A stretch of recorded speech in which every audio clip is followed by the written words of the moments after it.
Good morning and welcome to Made for Mums Facebook Live. Today we're joined by Julie and Claire from Child Seat Safety, and we are going to be answering your car seat questions. First, thank you very much for coming to the studio. No problem.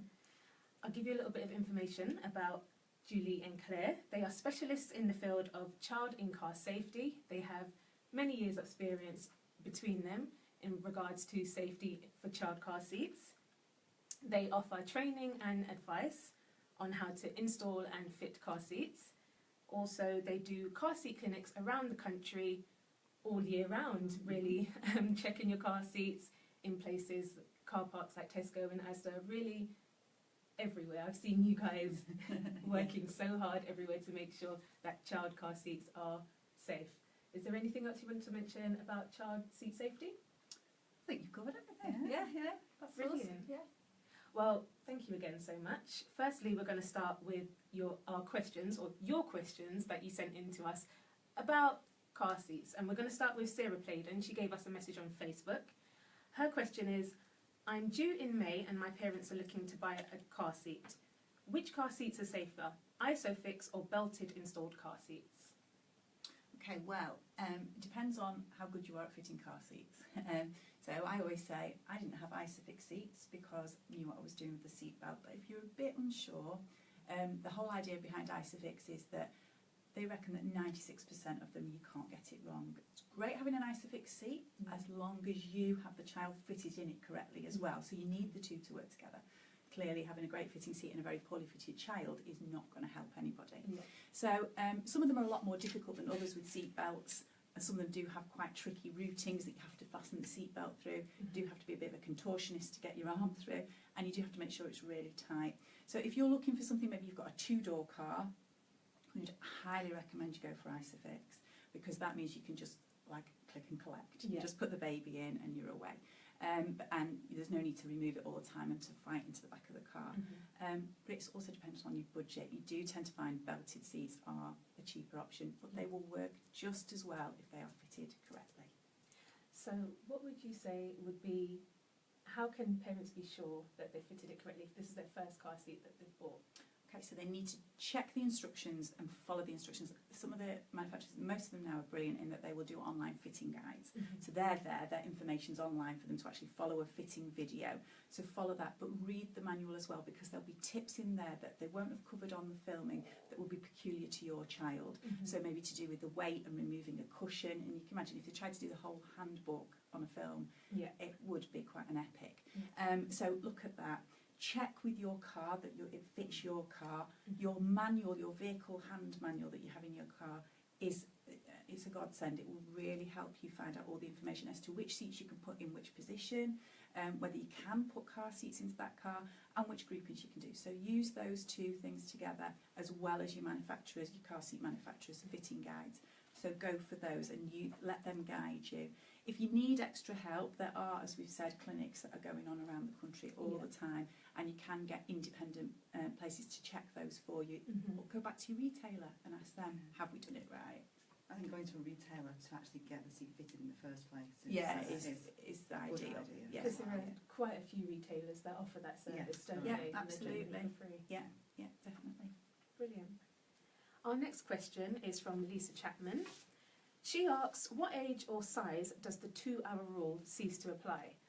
Firstly, would you be able to explain a little bit about the 2-hour rule, and then what age?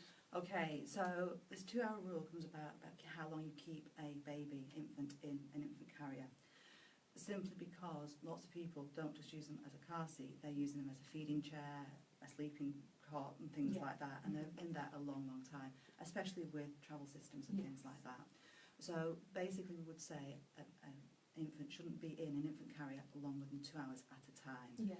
So the position they're in a cupped position when they're in the seat, so it means that their organs get compressed and it can block their airways, so we're limiting the amount of oxygen going into their bodies. So they need that break so they can stretch their bodies, and also it means they can then lie flat. So if you put them into a pram, or you push them around the shopping centre and things like that, rather than keeping them in the carrier, they're lying flat, and it also prevents curvature of the spine and obviously flattening their skull as well. We always say when you're on a journey, everybody should have a break every 2 hours anyway. So the driver should be stopping for a break, so the baby has a break as well. But don't just take them out in the carrier, lift them out of the carrier so you can stretch their bodies, get some more air and oxygen into their systems. Yeah, because I believe the Lullaby Trust, they say the safest position for a baby to sleep in is flat. Yes, it is. And if I'm correct, I believe they also say the main mantra to remember about travel systems is that car seats are for travelling and cribs are for sleeping. Yeah, and we would always say a car seat is for the use in a car. Yeah. You've got a pram, use that for other things. And I think also remembering about smaller babies as well, that they, premature babies especially, they need those short journeys in a car seat, not long journeys. Now we have got several systems on the market where they can lie flat in the car. So we've got an infant carrier that will lie flat. We have a lie flat system that looks a bit like a cot. So there are things out there for people. And if you are going to be making you'll be making lots of long journeys as a parent, perhaps travelling to see relatives, London to Scotland on a regular sort of basis, perhaps think about one of these lie flat systems rather than your traditional infant carrier seat. Brilliant. So going back to Lisa's question, what age or size does the rule generally not apply for? Is it something that you just take throughout? We would say, obviously it's the infant carrier, it's that shape that they're in, so they tend to be moving out of those at between 12 and 15 months.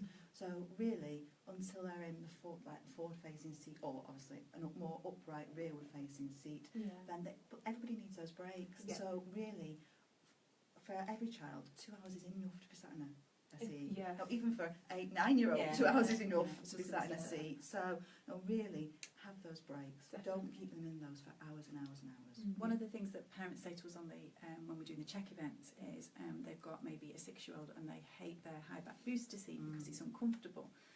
So we've put them onto a booster cushion, and we're sort of saying, well, booster cushion is legal, but it's not the safest option. You need that upper body protection. But on long journeys, they say, well, we put it back on again.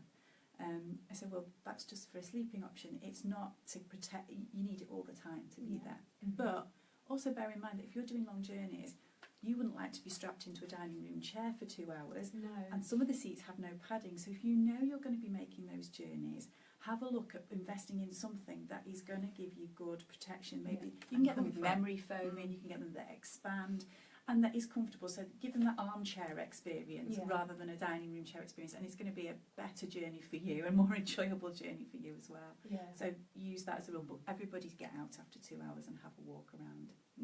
It's just practical and it's sensible for your safe driving. And it just makes it more comfortable for everyone. Yes, absolutely, Brilliant. The next question we have is from Laura Freeth.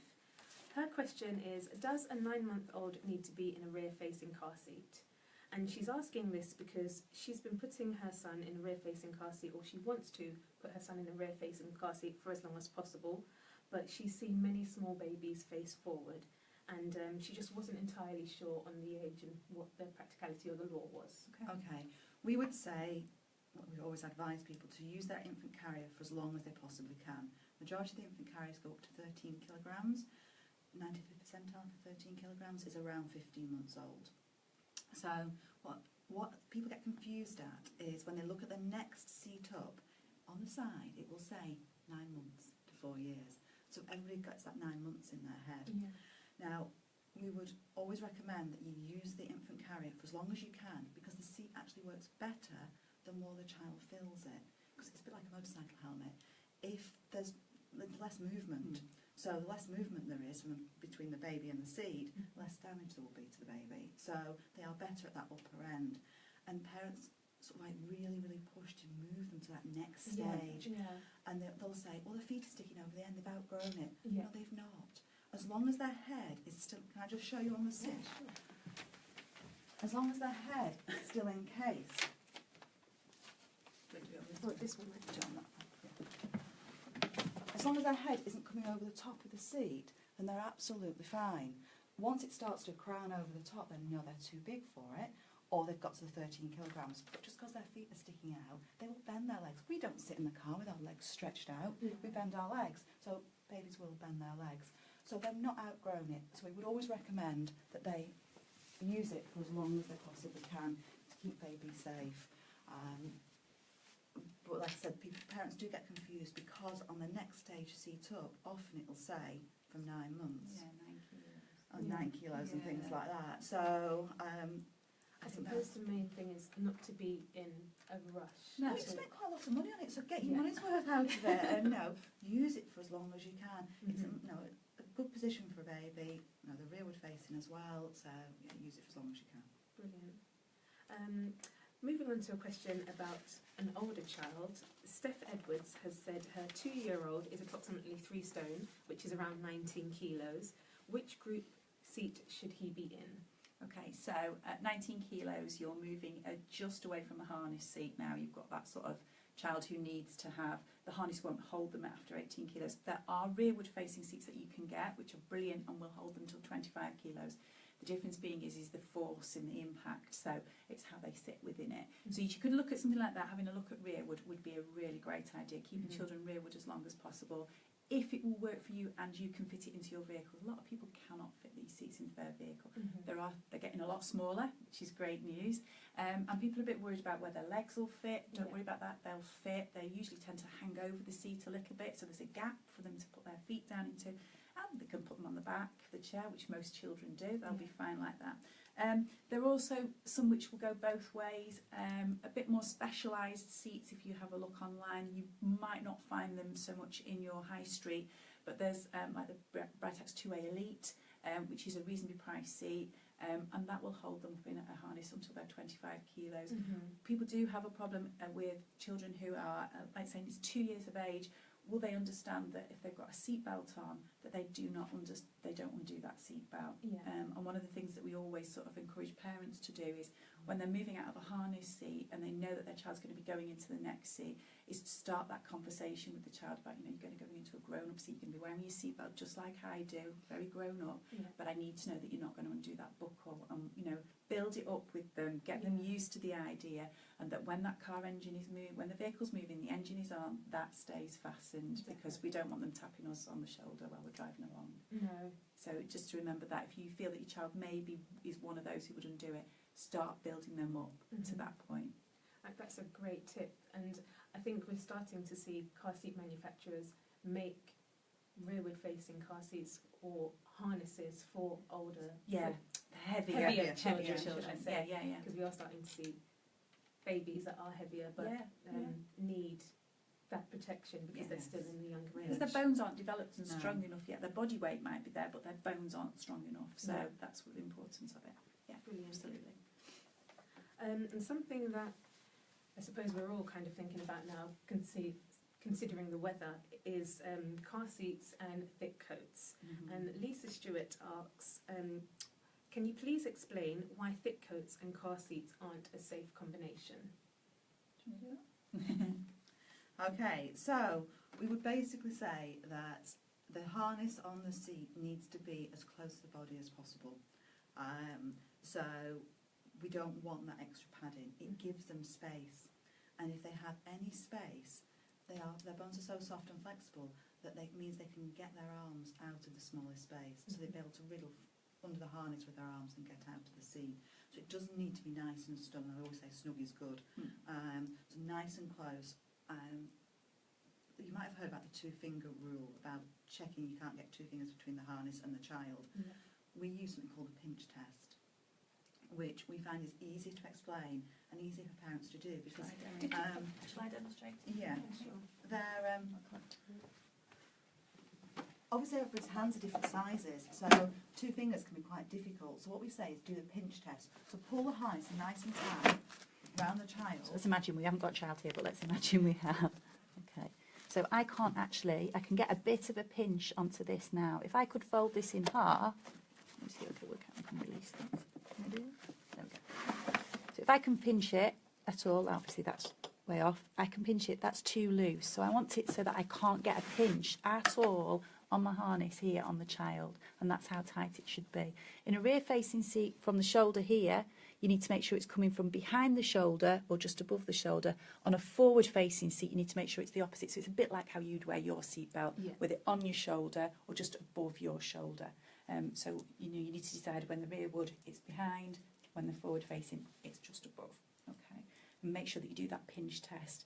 When they've got big coats on, the issue really is that in a collision, all that padding that's there is just going to squash, because they're now at 30 miles an hour, 30 times their weight, so they'll just squash it and their bodies will just evacuate through the seat harness.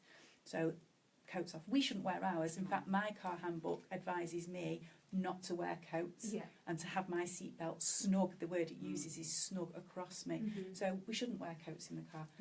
Besides that, they overheat. So we don't want children doing that either. Brilliant. Okay. I know, that's a great point, because I have a very, very thick winter jacket, and I can't even really drive in it. The movement and then the seatbelt, if I try to take off, you know, sometimes I have a bad habit of putting on the seatbelt and then thinking, oh, I've got to remove my coat. Then I look and I see how much space is in between the seatbelt and me. So it's definitely not the safest option. And the same applies to the harness for the child. It needs to be nice and tight around. Get it as close to that skin as you can. We always say indoor clothes in the car. Yes. Turn the heating up if you want them to be warm. You know, and if they do get cold, you can always just put their coat on back to front on top of the harness, keep the coat warm, and then when they get out, they'll have the coat on again, or lay a blanket across them. Just make sure it doesn't block the seat and how it would work. And for smaller babies, we're starting to see a rise in these accessories where they fit a blanket over the harness, so there's spaces where you can fit the harness and then the blanket fits snug into an infant carrier, or you can put it in the infant carrier and then you go put the harness through and it goes over. Just watch with those, because babies, young babies, regulating their body temperature is a problem for them, so they can't cool themselves down as well as we can. They can warm themselves up obviously by crying and shivering, but cooling themselves down is a bit more of a problem. So just monitor the temperature in your car if you are going to use those. Obviously we get in, take our coats off and go, oh, it's a bit chilly in here, and we turn the heating up and forget that the little one in the back is cooking in the back, which we obviously don't want to happen. So just keep your eye on that as you do. And make sure it doesn't interfere with actually fitting it. If you're using a seatbelt to fit the seat, make sure it doesn't interfere with the fitting of the seat. No, brilliant. The second, moving on, we have a question from Jade Lucas, and this is one for parents of 3 or more children. She is asking, is there a safe way of having 3 seats in the back row of a car? She's finding that there's quite a lot of conflicting info.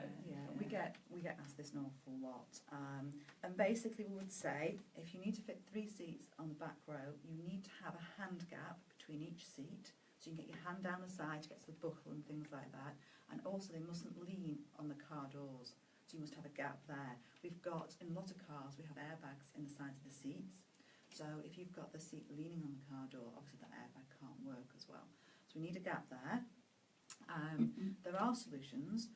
There's something called a multi-mac, which you can buy, which allows you to put 4 on the back seat, and they have their own harnesses and things inside, so that's something worth looking at. It's not the cheapest option, and it's there all the time. So you've got to, if you need it for adults, then you need to be taking it out and things like that. So but it's a lot cheaper than buying a new car. Yeah, it is cheaper than buying a new car. A solution to it.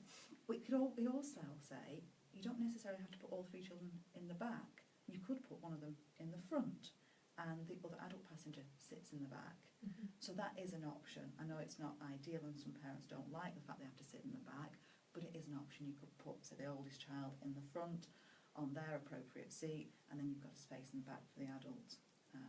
But you do need that space between the seats. The other thing that parents seem to think that we have to do is, and we see this a lot when we're doing events, is we put the 2 children on the outside seat, so that tiny little inside seat, going, my husband's never going to fit into that gap there. We don't have to do that. Why don't you put them 2 together, and then it gives the adult a bit more space on the outside of the seat. It is a problem if you've got Isofix, we fully appreciate that, but it's just looking at what's the best combination for you. You might find putting your infant carrier in the middle, that makes it easier, because then you can get your 2 forward-facing seats either side and the back. Just don't be setting, play with the combinations of how it will fit, and have a look at your handbook. And obviously the Isofix, they're set points in the car, so they've got to be fitted there. It's not like you can move, if they're seat belted in, you can move them slightly across a little bit and things like that. So the Isofix seats make it a little bit more rigid of where they have to go. So considering maybe using a seatbelt might be an easier option in that case. Actually having an Isofix.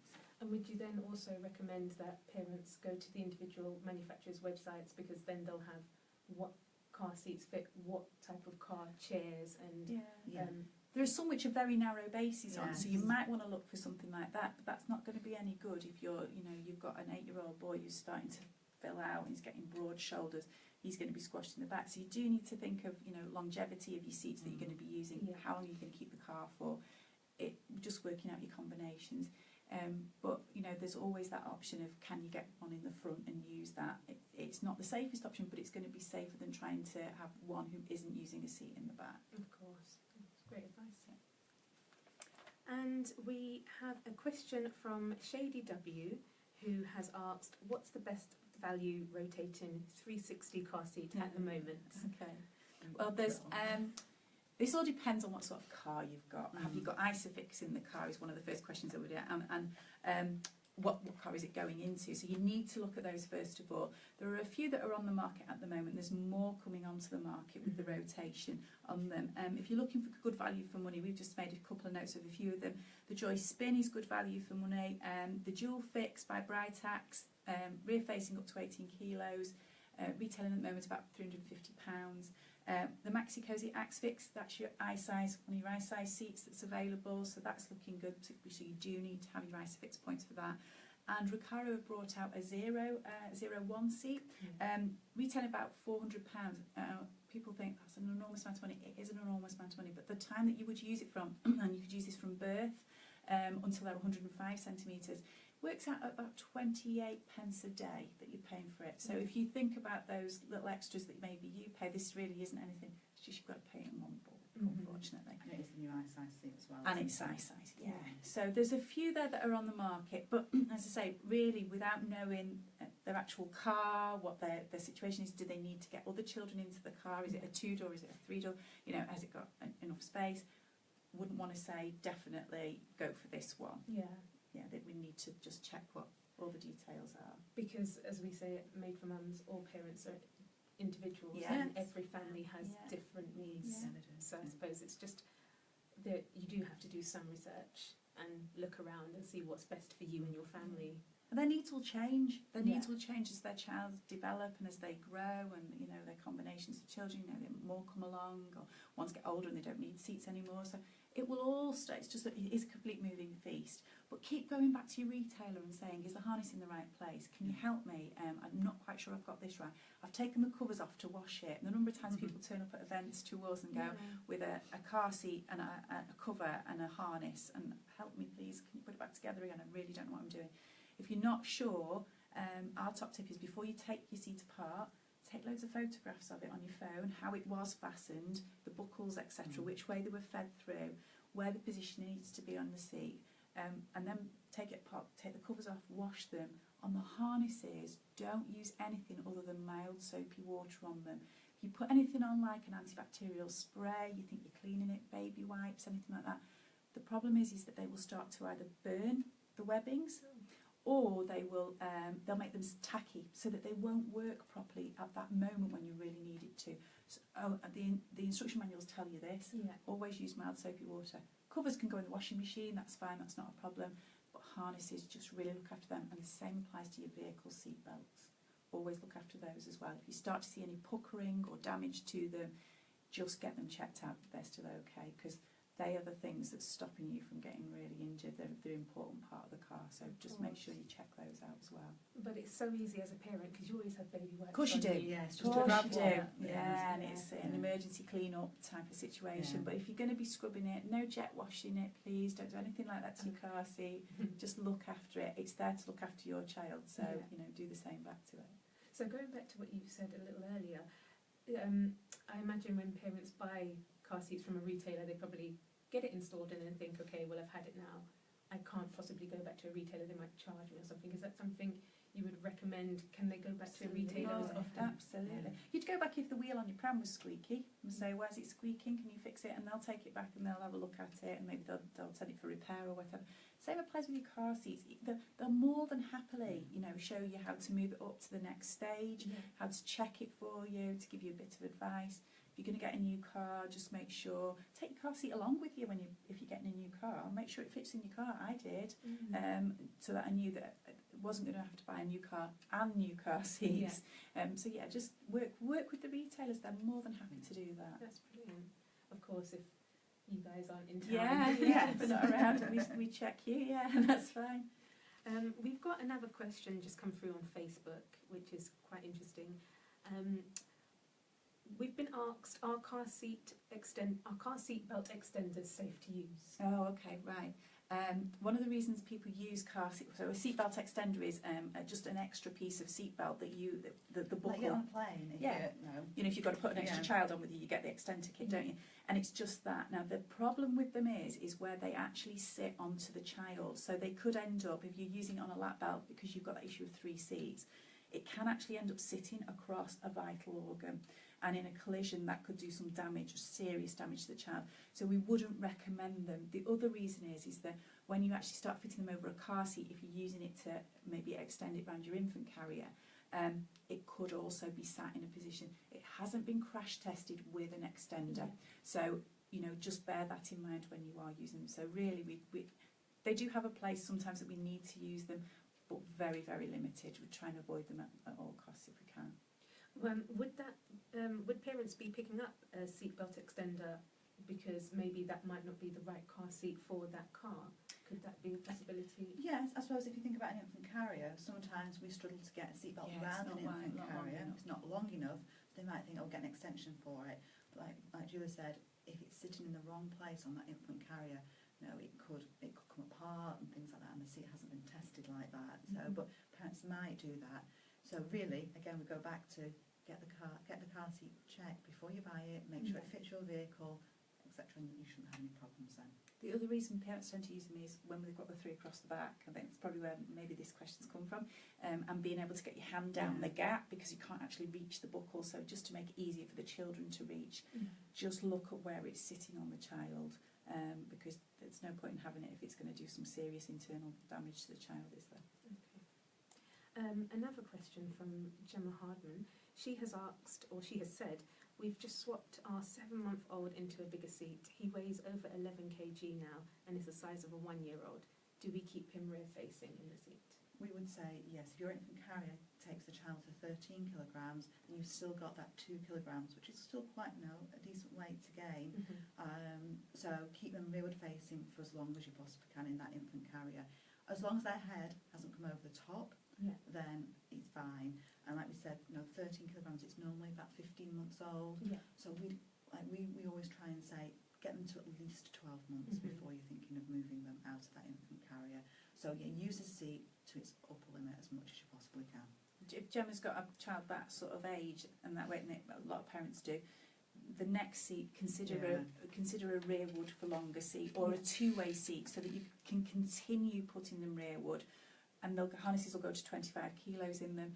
So have a look at those. You're not going to be wasting your money, because you can then eventually turn it around and have it forward facing if you want to, or you can keep them rearward facing. That's totally up to you how you want to do it. So you could look at those as an option, but look to keep them rearward facing. If they need to go into a bigger seat, look for a rearward facing seat. And we'd say when people are looking for that next seat, if you've got a child who is particularly tall for their age or particularly heavy, then bear that in mind when you buy in that next seat, that you want to make sure the seat is going to last them when they move into the next stage as well. Some of them have got quite short backs on them, so if you've got a very tall child, then that's perhaps not the best seat for you to get. Look for one that's got perhaps a deeper back on it, so as the child gets taller, it is going to accommodate them without them having grown out of it. It's a bit like your high back boosters as well. Yeah, that actually could go outwards as well as just up. So if you've got a very broad child, then go for a high back booster that's going to go out as well as up, so it's going to accommodate them. May fit them when they're 4, probably won't fit them when they're 8 if they're going to get broad-shouldered. So look for something that extends outwards. And I think the main thing that's resonated with me that you've said as well is snug is better. Yeah, snug's good. That's our catchphrase. One of our catchphrases. Brilliant. That's all our questions for this morning. Thank you guys so welcome. much. It's always a pleasure speaking to you about car seats. And again, thank you. You've helped quite a lot. You've certainly helped me in regards to information. Is there anything else you'd like to mention to our audience? If they go on our Facebook page and things like that, we have a list of frequently asked questions, don't we? So if there's things, we got a lot of questions over a period of time, and we thought, well, we'll put them all together, frequently asked things. So if people think, we should ask that sort of thing, they can go there and probably find the answer. Yeah, okay, no problem. For. Do you, where's your next child clinic going to be? We've got one next week and we're in Lancashire, so that's on the Facebook page. So we've got a few of those coming up. It's Monday, isn't it? Yeah, Monday, Monday. Accrington. And then we're Gloucester, sort of the middle of March, so that sort of area. So yeah, we can. So people can come up directly to you, Yeah, ask you people- questions, get yeah. things checked. Yeah. Yeah, and just again, double they're check always them. advertised on Yeah, Facebook we and always have Twitter and them on things there. like that, so people can find them there. Brilliant. And we'll add a link to the Facebook and the Twitter page, and you can find out where the next child safety clinics are going to be. Thank Thank you. you. Thanks, Bye. bye.